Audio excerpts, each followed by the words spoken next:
Are we on? Okay. So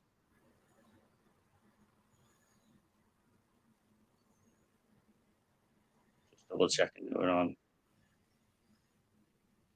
Here we go. Perfect. Hello. Sorry if there was a little bit of a delay getting started then. Welcome everyone to the Positive Planet podcast. This is a new series where we'll be inviting industry professionals to come on and chat about a wide range of relevant topics, share knowledge, and more importantly, offer any insights for you all tuning in. This is our first episode, and we'll be following these up roughly every 2 to 3 weeks. Future episodes are already open for registration and cover topics such as why sustainability is critical to achieving business investment. This will be Stephen again, joined by Lucy Mills, a partner at North Edge responsible for ESG and value creation. This will then be followed by a building climate confidence session in October with Positive Planet Head of Training, Andrea Wood. She'll be inviting the engagement experts, Couch to Carbon Zero, for a good chat around how you can kind of build your climate confidence in your workplace.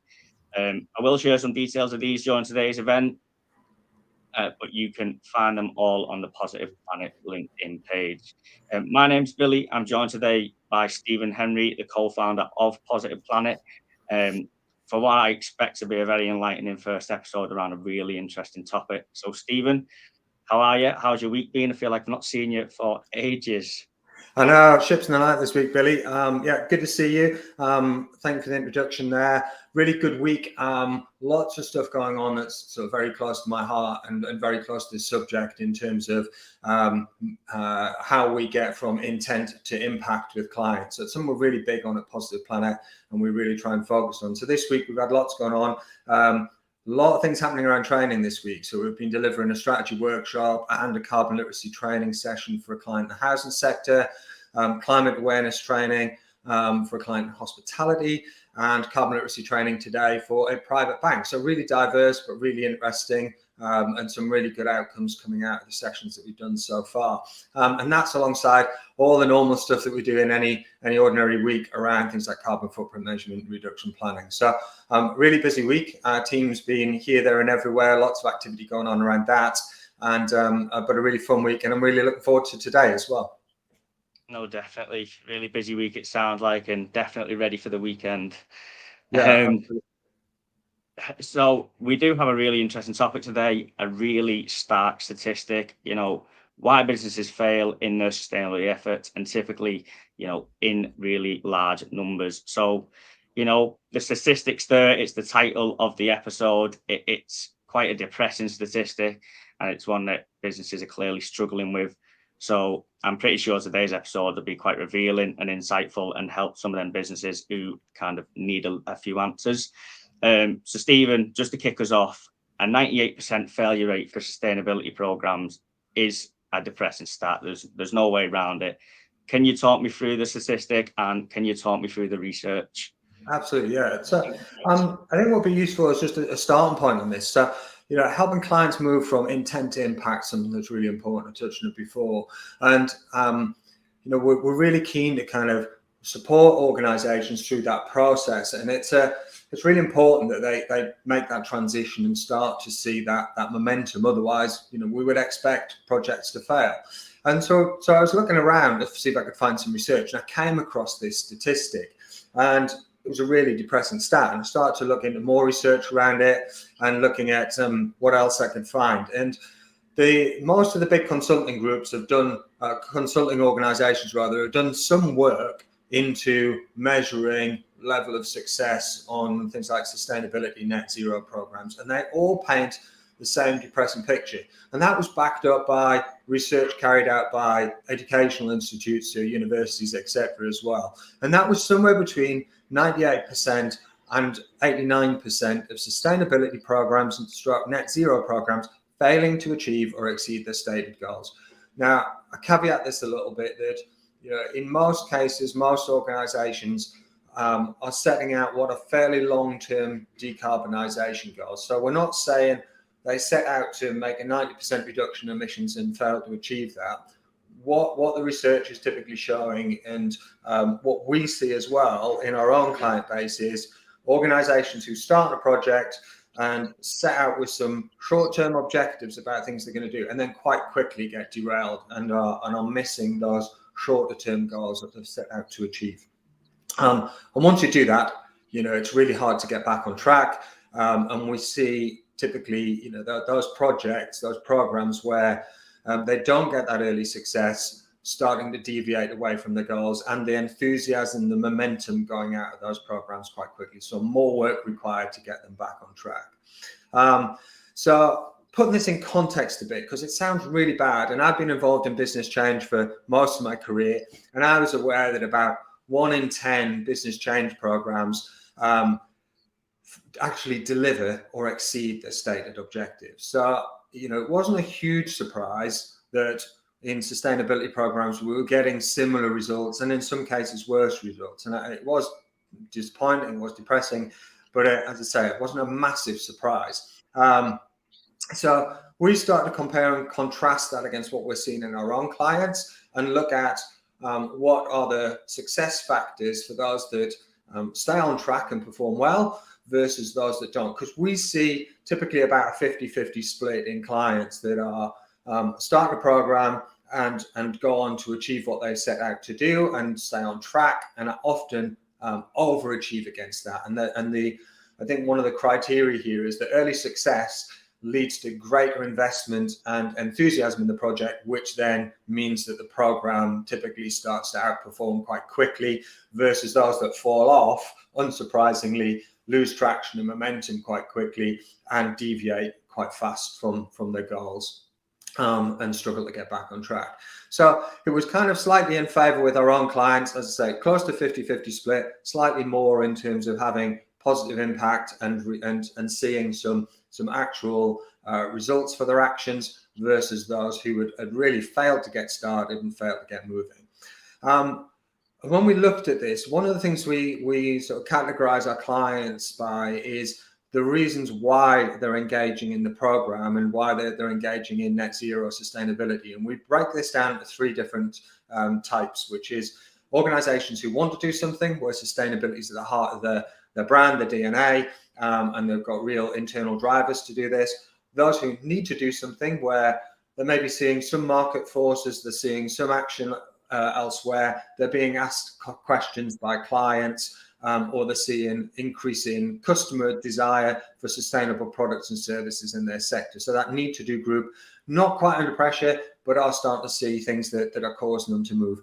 And the final group is a have to do, and they are typically being forced by legislative pressures and changes, or real strong sort of competitor activity in the sector. And they typically have to be quite reactive to those things. And that final group, that have to do group, is typically the one where we see the least movement towards some form of impact. And that's, I think, the correlation between that reactive, unplanned approach and often doing it out of an unwillingness is no great surprise really in that space. So there's some of the things that we're seeing. We also see, I think the final point is just a significant difference in success rates for companies who set out with a longer term strategy versus those who they try to find the way as they go along. So no real surprise there either. Thanks for that, Stephen. Lots of really interesting research and thought-provoking points already there. So where does it all go wrong? What are the factors, the key factors that influence this failure? Okay, so we tried to break this down to 3 things, and most of the research was coming up with 3 or 4 key factors, and I think we felt we could distill those down and they aligned with what we were seeing ourselves across our clients as well. So the first one is a lack of a proper delivery framework for your program, essentially. So if you were leading a cross-functional change program within an organization, you would typically have some sort of program management, project management structure in place around that. And that would be cross-functional with senior level engagement, support, buy-in, and governance assigned to that. So that's what I mean by a project management framework. Setting and communication of goals was another critical factor. And this was something that I think it surprises me how badly this is done sometimes. You know, and we saw it was statistics like 10% of companies actually didn't communicate internally about their intentions, what they were trying to do, etc. So didn't make the rest of the organization aware. So that information sat at a leadership team, wasn't disseminated out. So no surprise that the projects where that happened, programs where that happened, typically fail. And the final one is what we would wrap up as business as usual. So a lot of the first two categories, that lack of framework and communication goals, contribute in that BAU scenario as well, because it means if you don't have that structure, you are more likely to get derailed by the normal things that happen in business. And that's both positives and negatives as well. So we're seeing businesses where, you know, performance is stronger than expected and everyone's busy, and organizations where they hit some form of crisis and that presents some sort of challenge as well. So just to kind of go through those three things in a bit more detail, that lack of framework, project program management, what we see there is that lack of specialist program owner it being in place within the organization. So typically within smaller organizations, we often see somebody being assigned this as part of other things that they're doing. And that, in most cases, that person probably wasn't sat with bandwidth to deliver a significant organizational change program, and they often lack the skills and understanding of what's required to do that. So they're learning on the job. So that presents some challenge. Where there is that specialist owner, where we see it going wrong is where they lack that seniority within the organization, or the sponsorship and support is not there across a senior team. So they've been brought in to kind of, can you just fix this and get on with it, and don't sort of trouble us, darken our door with that. So there were key things at a sort of people level. We saw a failure to integrate program delivery into business governance, and this is a really key one. And again, I'm always surprised how few organizations sort of look at a sustainability program in the same way they would look at other change programs, you know, so it doesn't feed in often into normal sort of monthly meetings within the leadership meetings within the organization. There isn't that structure around monitoring progress, making sure that things remain on track and that you're hitting those milestones, those goals, etc. within the project, and setting out KPIs as well. So measuring the inputs, you know, so some simple stuff around energy usage, travel, transportation. So things that you need to just keep track of, because they will form part of your emissions. And I think organizations, one of the things they see is that, you know, somebody measures a footprint in first year, nothing really happens. They come to remeasure again in second year, and, you know, surprise, surprise, their emissions have gone the wrong way. And then they're really confused as to what they should do, how they communicate. They don't want to communicate externally that they're failing. But it's just not managed in the interim period particularly well in terms of ensuring success. Lack of resource internally, so the doers not being in place to get things done, or those specialist skills and support to deliver the program. And I think it's one of the things that we see is organizations who try and do this themselves typically move much slower than those where they've got support from a specialist organization such as ourselves, where we can help bring skills up and level up across the organization and support them with some of the things that they may have challenges on. So it's that trying to do it yourself means you move slower than trying to do it with the support of a specialist. Failing to assign a project team with clear doers and decision makers, really important. And I touch on this later on when we look at some of the things that you can do to ensure success. But that green team, really important. And where organizations don't have this and that's defined, again, they typically fall off track quite quickly. Lack of acknowledgement of risks and barriers to success as well.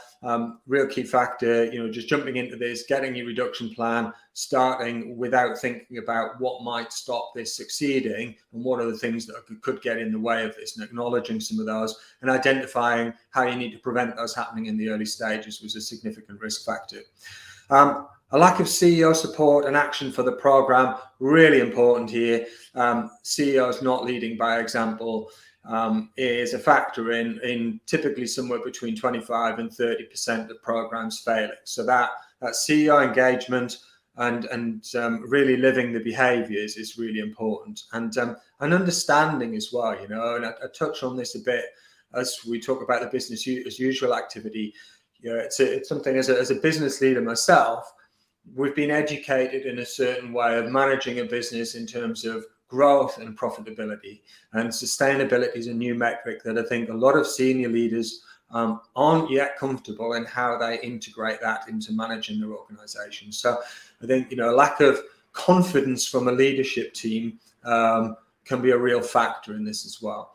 In terms of setting and communication of goals, a number of different things that we see here. So one of the kind of real pitfalls is organizations who will publicly state some sort of goal and communicate that before fully understanding either the baseline emissions, so they haven't got a full carbon footprint measurement, or the steps that they need to take to achieve that goal. So they're often responding to competitor A said they're going to do this by 2030, so we need to say we're going to do it by then or quicker, or we want to get out there with what looks like an ambitious goal, but don't really know how to get there. And actually, when they unravel the work involved in that, what they've set out isn't really an achievable goal, and they struggle with how to kind of move forward from there.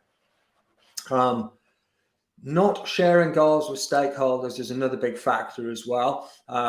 So, again, we see that in about 10% of companies where they start a sustainability program, fail to communicate that internally and tell the wider team about the objectives and the things that they're trying to do, so it stays within that leadership team. A lack of understanding of the drivers, the benefits in delivering the program objectives, really, really key factor as well. So, where people don't understand what you're trying to achieve and why, unsurprisingly, really important, And I think if a lot of people as well within an organization, when you start talking about things like net zero programs, one, they don't fully understand the terminology. Two, it often comes across as being we're doing this because it's a kind of PR type exercise, or it's brand reputational, we're doing it in response to others, rather than trying to understand what you can derive from doing this. And we know from working with organizations, there's often significant business benefit, be that in terms of reduced cost, greater efficiency, new products, services, revenue lines that generate increased profit, etc. So it's starting to think about that, about how could we benefit from this as an organization, and that's the key thing that will motivate people. My experience of change management is people are bought into something being better.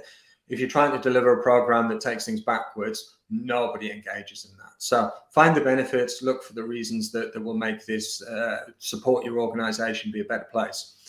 And then finally, really, the starting the project for the wrong reasons. So compliance-led or programs that start under pressure to act and typically need some form of quick fix often end up just being exactly that, a box-checking exercise that fails to deliver on real meaningful impact. So, we see a bit of activity around those. Enthusiasm goes out of it quite fast, and subsequently these fail to move forward, really. The final bit's around business as usual, and what we see here is things like that unforeseen business crisis, competing priorities derailing activity, and this is often as a result of that poor project governance, that poor risk management at the beginning as well. So not considering what might happen, or trying to do something without the resource to be able to deliver, for instance, and the proper structure around that. So, it can be managed, this one, but expect the unexpected, and start thinking about that at the beginning of your planning process. One of the things that I see happening a lot in organizations, and it leads to a guaranteed derailing of your program, is a failure to integrate sustainability into your broader business strategy. And this leads to goal conflicts within your organization. So, if your leadership team is purely focused on how do we grow the business, how do we drive more revenue, how do we generate profit, that may come into conflict, and it's highly likely to come into conflict with your sustainability program at some time. It doesn't have to, but if those two programs aren't aligned and those goals aren't aligned within your organization, at some point there's potential for conflict there, and I pretty much guarantee that what you see getting dropped will be that sustainability program rather than the broader business goals around profitability, revenue generation, growth of the organization, etc. And that is often a factor of things like leadership team not understanding how to run the organization with sustainability as a factor. It's often a factor of incentivization not being aligned, so corporate bonuses, etc., leadership bonuses, management bonuses not being aligned to something like net zero goal achievement, delivery of sustainability project as part of that. And then things like lack of short-term goals as well. So, we would always talk to organizations about setting short-term goals. And by that, I mean sort of 12 months and 3 years. So align it with your normal business planning process. But if you're setting out with something that's saying, this is what we need to do by 2030, 2040, or 50, that's a long way off. And it will, in a lot of those cases, will probably outlive the people in the organization that are either delivering the project or leading the organization at that point in time. So is it part of their, do they have a desire to do this? Are they motivated to do this? So that's where that sort of short-term goal setting is really critical. And that also supports as well with that kind of early quick win. So we're always looking for what are the things you can do that are going to give you some early momentum in the project, get people engaged because you've got some success. So they're the three key things that we find, Billy. And I think most of those probably don't come as a surprise to people. A lot of things there, but that's what's typically impacting performance on net zero projects. No, it's fascinating as well when you begin to break it down and you kind of get into the finer details of why these sustainability programs can lose momentum. It's really interesting. And if anyone in the audience wants to know a little bit more or wants to find out a little bit more information about how you can stay on track with your goals, you can download our step-by-step guide at www.netzeroroadmap.uk. So that's on screen right now. If you guys want to download the content, figure out kind of how to navigate your steps, feel free to do that. So Stephen, back onto the episode. If we know why the projects fail, is there a blueprint for success? Can people get there and turn intent into impact?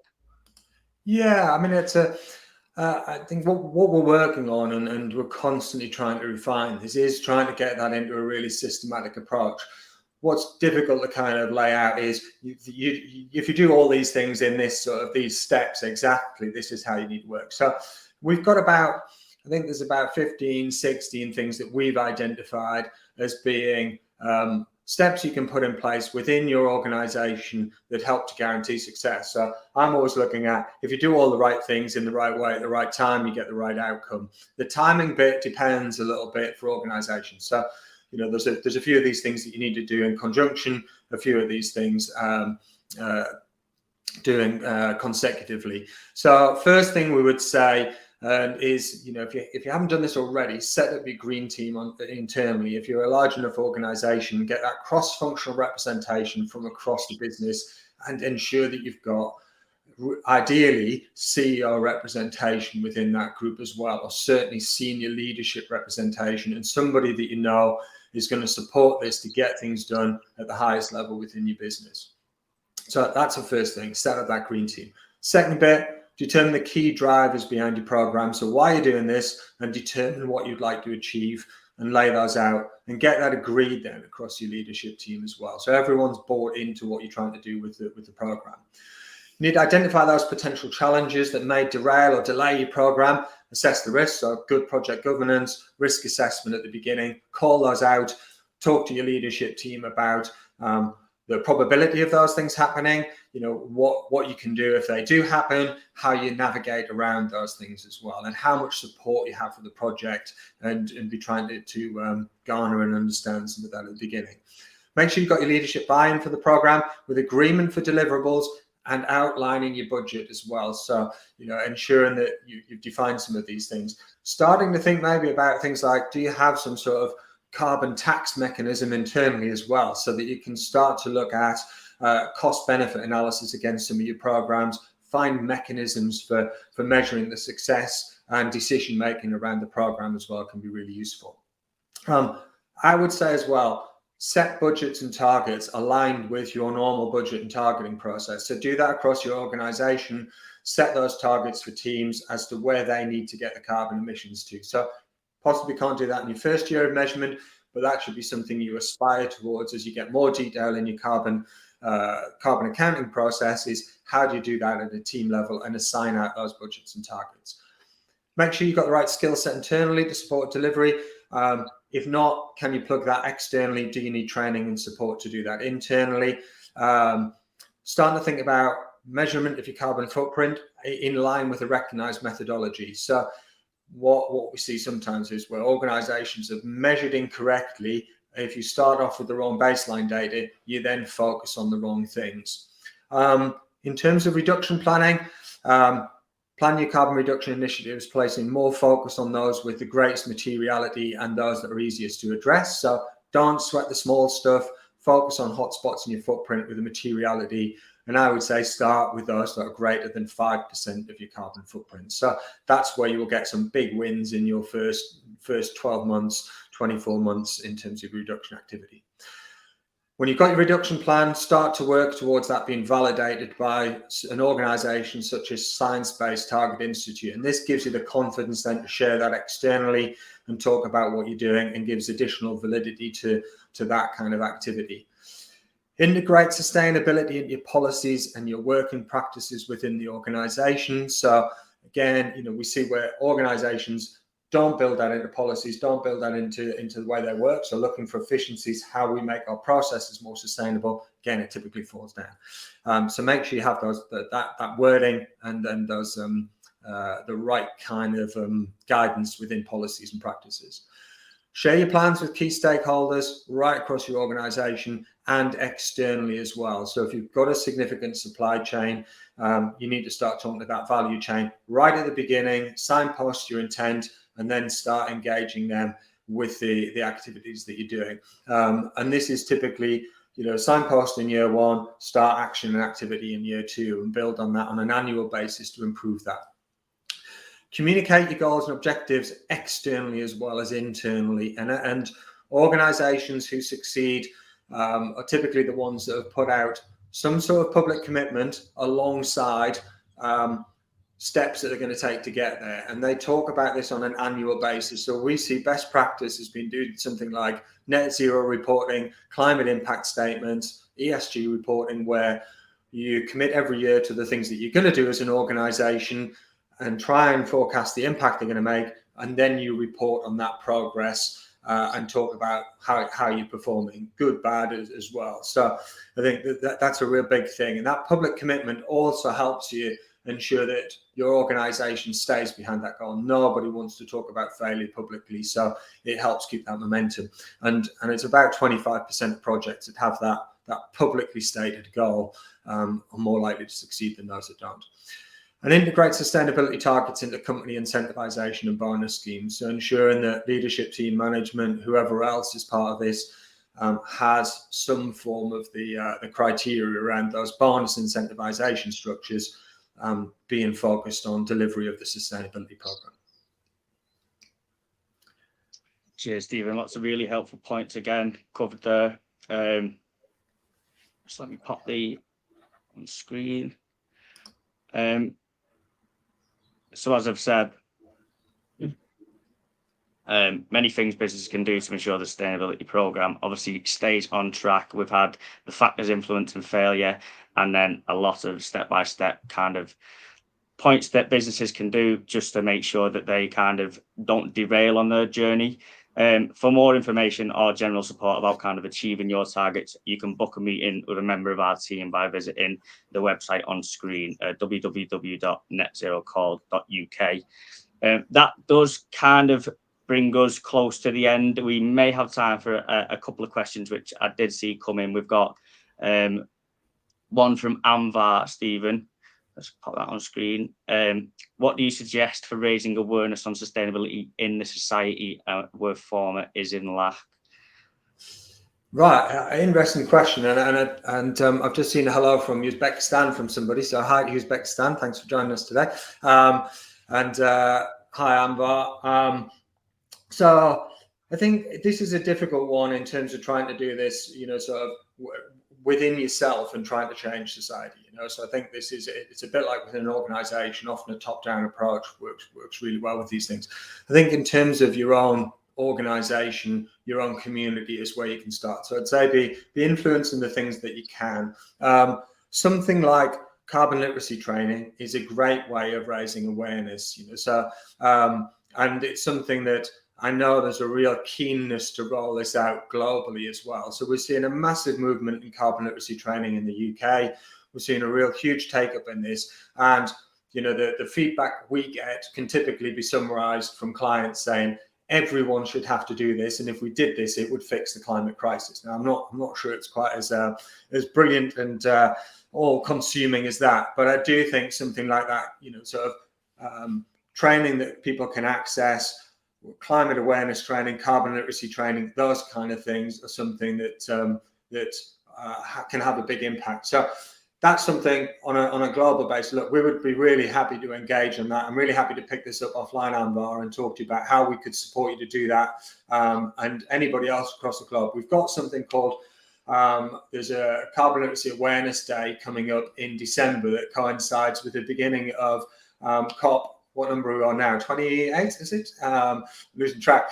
And they're trying to get as many people, certainly in the UK and globally, getting involved in this. So we've got a few programs going on around this. I would love to talk to people about how we do this in other countries at the same time to coincide with this as well. So if you're interested, anybody, please get in touch with Billy, myself, drop me a line through LinkedIn. Really happy to have a chat with you about that as well. Good stuff. I hope that answers your question, Anvar. I know there's a couple of people asking for research links, so I'll be sure to drop them in either personally to you or drop it into the comments after the session. Just a couple of the research materials that we used during the preparation. One final question to finish on, Stephen, just a quick one. Your thought on B Corp certification? So it's something we're thinking about. There's a lot of work involved in it. So I'd say, I think I see a lot of organizations, and we've supported quite a few companies through this process, certainly in terms of the sustainability elements. We don't do a broader B Corp accreditation support package, but we can certainly help you with the elements around environmental sustainability. I suppose my thoughts on it, I think it's a really worthwhile thing to do. I think it can really help your organization. You've got to go into it thinking about why you're doing it, a bit like any, as we talked about with the net zero program, what you want to get out of it, the reasons for doing it as well. I think it's a great community that offers a lot of support in terms of helping you run a better business that has purpose more at the heart of what you do, be that societal, environmental, or otherwise. But yes, so I'm very much in agreement with it as a program. As I said, we are looking at it to do ourselves, but I am conscious in having looked at it, started the journey, and worked with other organisations, just how much work is involved in doing that. And it is, it's an onerous task. So hats off to anybody who goes through that process and achieves. I think it's a really worthwhile thing to do. Yeah, I think you can see real business benefit from it. So. But you have to determine that before as to whether it's right for you or not. Perfect. Thank you. That pretty much rounds us off. Apologies, we have gone a little bit over our time, but I was just a little bit conscious of getting them audience questions answered. As I say, this is the first episode of this new series. We do have some still open for registration, our investment focused episode in a couple of weeks, and our building climate confidence in October. So please be sure to register for them. If you want to see our faces again, if not, register anyway, because they're really interesting. But that is all for us on today's episode. Thank you very much for joining. Final point, really, just any of the questions that are on there that we haven't answered now, we will pick up, and between Billy and myself, we'll just drop you a note on thoughts around some of those, because there's some really good questions in the chat there as well. So thank you very much, everyone, for joining us today. I hope you found it useful and informative. Please DM me or Billy if you've got any suggestions, any ideas, or you thought was absolutely dreadful as well.